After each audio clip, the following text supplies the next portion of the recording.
How's it going, Russ? My name's and welcome to a nostalgic sound. Can you hear it?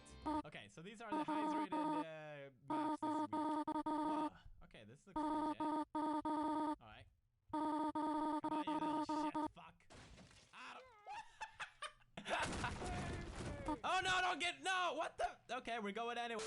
I hate going outside. Okay, emo. The darkness is your only home? Yeah, I can tell. Bet you die if you touched grass. Here, take some vitamin D pills. Hope you choke on them. Oh, well, thank you. You know, I actually needed some more. Hey! Wait a minute. Jeez, that guy was mean. What the heck? Anyways. Yeah, I didn't really go out that much as a kid. I was very antisocial and spent a lot of my free time watching YouTube videos. And now, I spend all my free time making them. So beautiful how it all comes full circle like that. I remember my mom forcing me to go out and play in the backyard just to tear me away from that damn screen. It never worked. I always found a way. Now, I can't help it, I'm a moth, you know, I see a bright screen and I just... it's actually kind of a problem. Could you imagine if I didn't have this screen? What would I do with my life? I'd be so productive. I'd learn Spanish. La leche. Now, I wasn't an iPad baby. I mean, I did have an iPad that I was on all the time, but I never brought it to restaurants or in the car or anything. I just spent every other waking moment on that thing. Oh my god, was I an iPad baby? No, I went outside. New title of this video, I went outside sometimes, and let me tell you about them. So I had a friend. That's right, a friend. I was friends with my neighbor. And we hung out a lot doing kid things, making potions, having tea parties, shoving each other into dog kennels and rolling them down hills. You know, normal kid things. And by I was friends with my neighbor, what I really meant was I hated her guts. I have no idea why. Every time that she came over, I would beg my parents to tell her that I was busy, passing them notes that said help me as I was being dragged out the door. They never did. Those traitors. I think I hated her because she would interrupt my iPad time, and I am really not helping my case here. Okay, no, we eventually started to get along. We made this little hideout in my garage. We had this storage area. It was actually really cool. We would hang out and do very normal kid things, playing with Littlest Pet Shop and such. But I think what really cemented our friendship was our shared love for sugar.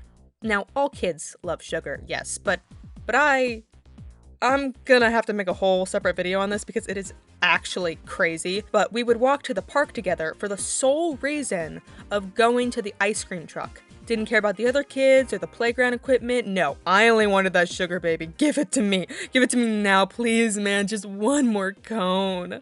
Ma'am, I think I'm gonna have to cut you off. You don't know my life, dude. I'm learning fractions right now. You know how stressful that is.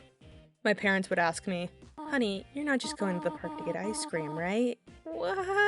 No, of course not. They knew I was lying. I knew I was lying. It was a mutual agreement.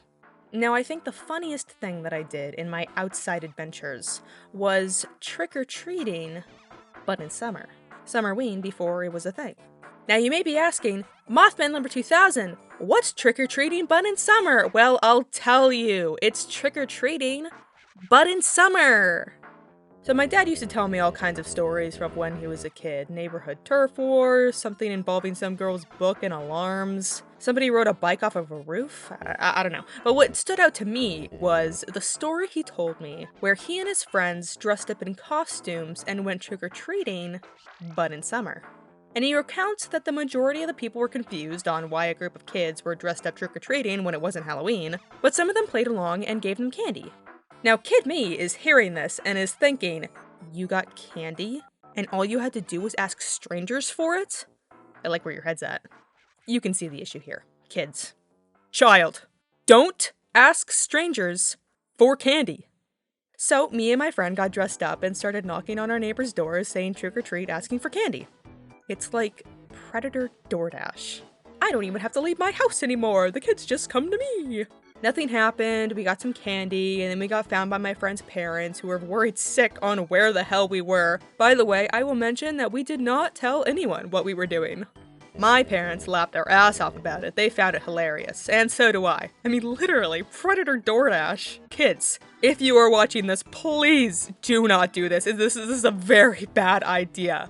So the conclusion is I must be confined to my house, as I am clearly a danger to myself. These streets, they did not choose me. I should go home before I hurt myself.